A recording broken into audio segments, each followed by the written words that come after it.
તો hello welcome guys, તમારું સ્વાગત છે અમારા નવા વ્લોગમાં. અત્યારે આવી ગયા છે ગેસ પુરાવા માટે અને અમારી ગાડીમાં ગેસ પુરાવીને અમે જવાના છે જુનાગઢ.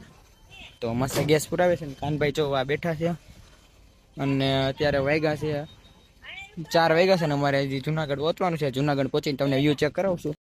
મારા કાનભાઈ આવી ગયા છે ને કાનભાઈ નીંદર આવે છે તો મારા કાનભાઈને આવે છે નીંદર.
તો અમે બિલખા ગામ પાસે પહોંચવા આવ્યા છે ને અહીંથી જોઈ શકો છો જુનાગઢના ડુંગરા કેવા મસ્ત દેખાઈ રહ્યા છે. તો અમે બિલખા ગામમાં પહોંચી ગયા છે જ્યાં છેલ્લૈયાધામ આશ્રમ આવેલું છે ને ત્યાં કૃષ્ણ ભગવાન સ્વયં આવ્યા હતા એવું કહેવાય છે. તો માસા કે આપણે ત્યાં નીકળી છે તો ત્યાં દર્શન કરતા જ આવી. તો અમે માસાને બધા જઈએ છીએ દર્શન કરવા અત્યારે છેલ્લૈયાધામ આશ્રમના જ્યાં કૃષ્ણ ભગવાનનું મંદિર છે. અને તો જો માસાની નીકળ્યા છે ને અમે જઈએ છીએ હવે દર્શન કરવા માટે.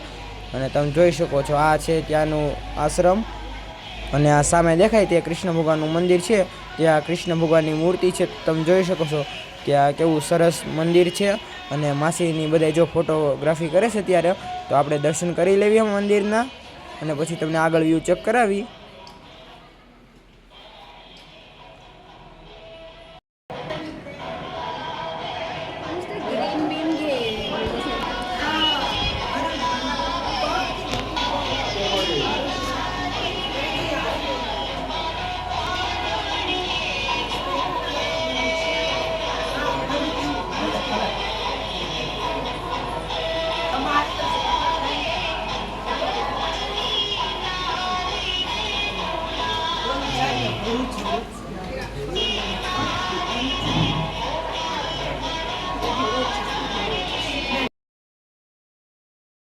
અમે છેલ્લૈયાધામ આશ્રમે દર્શન કરી નીકળી ગયા હતા કારણ કે અમારે આગળ હજી પાદરિયા ગામ છે ત્યાં જવાનું હતું. ત્યાં દિયાનાથ આશ્રમ આવેલો છે જે જંગલની વચ્ચોવચ્ચ છે. તો ત્યાં અમારે જવાનું હતું ને રાતે ત્યાં રોકાવાનું છે ને સવારે પાછા જશું જુનાગઢ ગિરનારે ચડવા.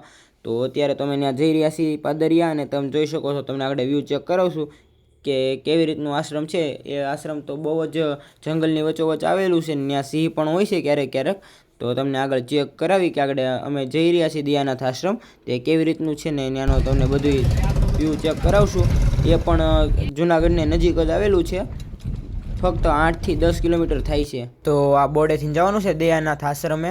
તો અમે પાદરિયા ગામમાં પહોંચી ગયા હતા ને હવે અમે નીકળી છે દિયાનાથ આશ્રમે જવા માટે. તો તમે જોઈ શકો છો આગળ અમને રસ્તો ચેક કરાવી કેવો રસ્તો છે. રસ્તો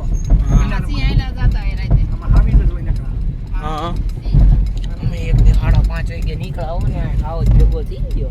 હા ઓલા બે ભાઈ ઉપર ચડાઈ ગયા હતા એ ભાઈ આવો જ નહીં 7 વાગ્યા હતા ઈ ઉગી ગયો તો ખબરમાં ઉપર ઝાડવે ચડી ગયા ઈ ભાઈ. ડબ્બુ બે આ રસ્તો કોઈ દી નો ખાલો બાપુ કે રસ્તો નો પેલા કરાવો.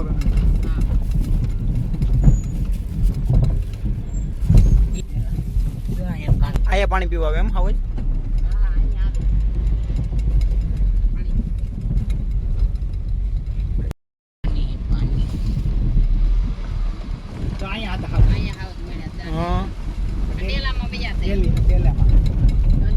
જંગલમાં જઈ છે હવા.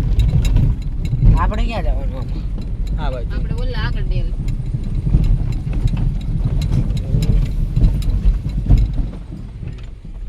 નેટ ઓફ બધો હતો. આના વિડિયો ઉતાર્યા ને કવરેજ વયું ગયું. અહીંયા યુઝ થાય. તો આ આવી ગયું છે દયાનાથ આશ્રમનું બોર્ડ. અહીંથી આપણે આશ્રમે જવાનું છે. તો તમે જોઈ શકો છો કેવું જંગલની વચ્ચોવચ્ચ આશ્રમ આવેલું છે. તે આ મારા માસા છે એમના ગુરુ હોય છે અને દર પૂનમે ને બીજે આવતા હોય છે. તો અત્યારે એ પણ આવ્યા છે. તો એમણે કીધું હતું કે તમે પણ આવજો. તો અમે આવ્યા છે ને અહીંથી પછી અમે જાઉં ગિરનાર ચડવા ત્યાં વેલનાથ બાપુની જગ્યાએ. તો અત્યારે ત્યાં આશ્રમે રોકાવાના છે. તો અત્યારે જો આશ્રમ બાજુ જઈએ છીએ.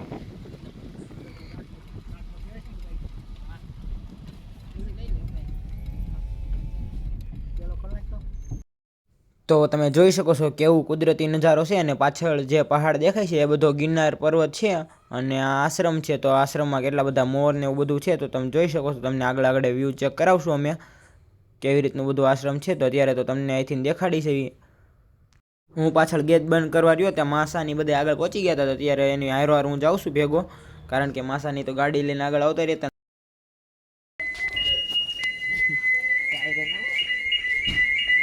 તો અત્યારે અમે આવી ગયા છીએ આશ્રમમાં. આનંદદા. તો અમે આવી ગયા છીએ અત્યારે આશ્રમમાં અને અહીંયા ધૂણો ચાલુ છે. ત્યારે બાપુની બધા બેઠા છે એટલે ત્યાં જવાય નહીં લોગ ઉતારવા કરે બાપુ એમ કે આ બધી શું ચાલુ કર્યું. તો અત્યારે તો અમે આવી ગયા છીએ. એવું છે તો બાપુ એ લોગ ઉતારે છે તો આપણે કંઈ પ્રોબ્લેમ નથી. તો જઈ પાસે તો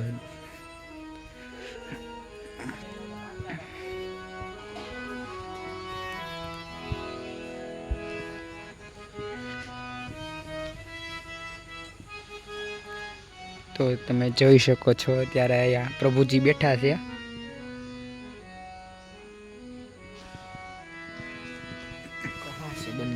એક બીજા પ્રભુજી આવ્યા.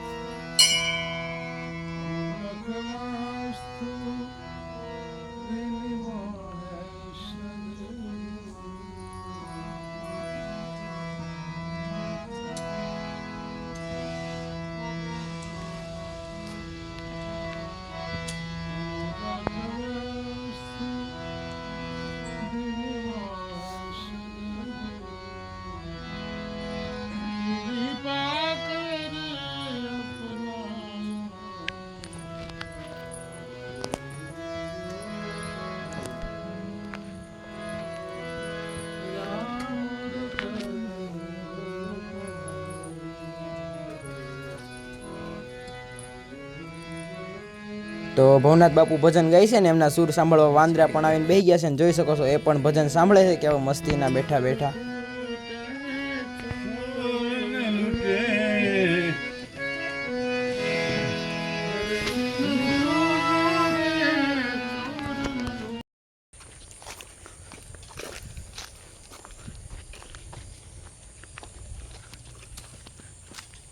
આશ્રમે તો બાપુએ અહીંયા અમે 3 ગાયો છે એની ગૌશાળામાં. તો એમાં એકનું નામ છે નંદની અને એક નાની વાછડી છે એમનું નામ છે સુંદરી અને એક બીજી ગાય છે તેમનું નામ મંગળા એમને રાખ્યું છે બાપુએ. તો અત્યારે અમે ગાયું જોતા હતા ત્યાં એની ગૌશાળામાં બાપુ અત્યારે દોવે છે. તો ત્યાં જઈએ હમણાં અને તમને ગાયું દેખાડી.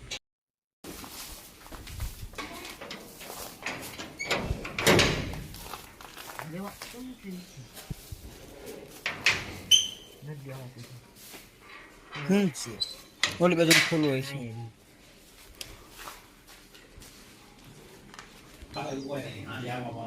હા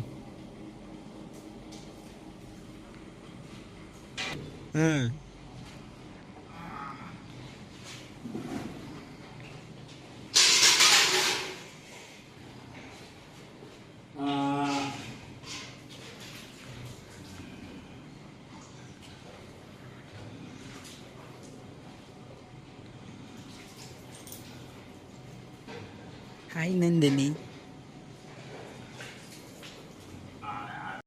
ગાયું ફળવતી હતી એટલે બાપુએ કીધું ધાબા પર આટો મારતા હો તમે. રહી છે ધાબા પર આટો મારવા. પછી તો ત્યાં આશ્રમમાં મારા જે માસા છે એમના ગુરુ છે. તો ત્યાં આશ્રમમાં આવ્યા છે ને નીચે અમે ગયા હતા બાપુ ભેગા ગાયું દોડાવવા. તો બાપુ ત્યાં ગાયું ભેડકી અમારથી એટલે બાપુ કે ધાબા પર છોકરા વાટો મારી આવો ત્યાં હું ગાય દોઈ નાખું. તો બાપુ અત્યારે એમની ગાય દોવે છે અને અમે કાનાભાઈ જો મસ્તીના ફોટા પાડવા આવી ગયા છીએ આશ્રમમાં. તો તમે જોઈ શકો છો કેવું મસ્ત જંગલની વચ્ચે વચ્ચે આશ્રમ છે જુનાગઢ પાસે. તો આગળ તમને વ્યૂ ચેક કરાવી મોકલી દે તો ઉપર બધું જોવા માટે. તો અમે આવી ગયા છીએ. તો જોઈ શકો છો કેવું મસ્ત દેખાઈ રહ્યું છે અત્યારે આશ્રમ. અને અમારા કાનભાઈ આવી ગયા છે. કાનભાઈ બાપુએ શું કીધું? જાઓ નીચે ગાયોને હેરાન કરો. ગાયું કે ભડક્યા છે તમારથી. એટલે અમે આવી ગયા છીએ અત્યારે ઉપર અને તમે જોઈ શકો છો નીચે સામે મોર બેઠા છે. તમને દેખાય તો અહીંયા મોર છે અને આગળ આવ્યા જ હતા. અહીંથી બધા વી ગયા ત્યારે તો અત્યારે અમે ઉપર આવી ગયા છે અને નીચે ગૌશાળામાં બાપુ ગાય દોવે છે. હમણાં ગાય દોવાઈ જાય એટલે એમને બરકશે એટલે અમે જશું એમ કહેશે હાલો છોકરાઓ. એટલે અમે જશું નીચે. તો જોઈ શકો છો આ છે આશ્રમ અને બહુ મસ્ત વાતાવરણ છે. આવું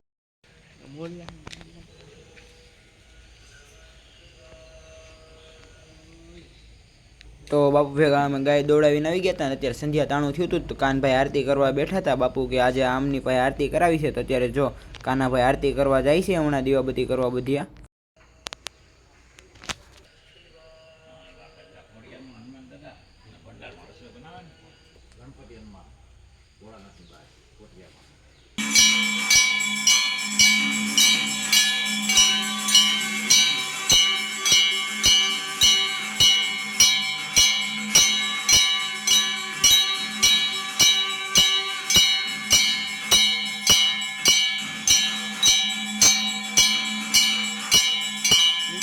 ધરતી માતાને ગિરનારી મહારાજને ઓલી બધું ફરવા દે. આમ ફરવાનું.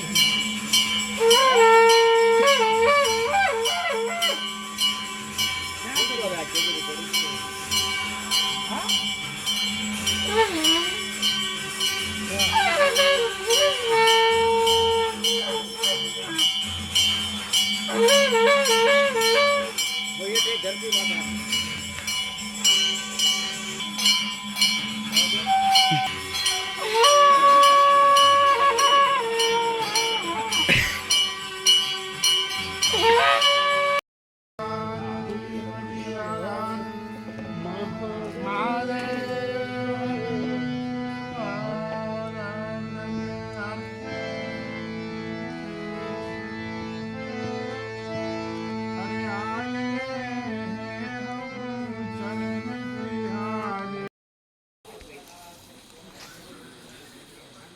તો અમે બધા આવી ગયા છીએ એક સાથે ભોજન લેવા અને આજે બાઈ એમના હાથે લાડવા બનાવ્યા છે અને રસોઈ બનાવી છે એટલા માટે એક સાથે બધા ભોજન લેવાના છે. તો જોઈ શકો છો અત્યારે પંગત પથરાઈ છે બધાને બેહવા માટે.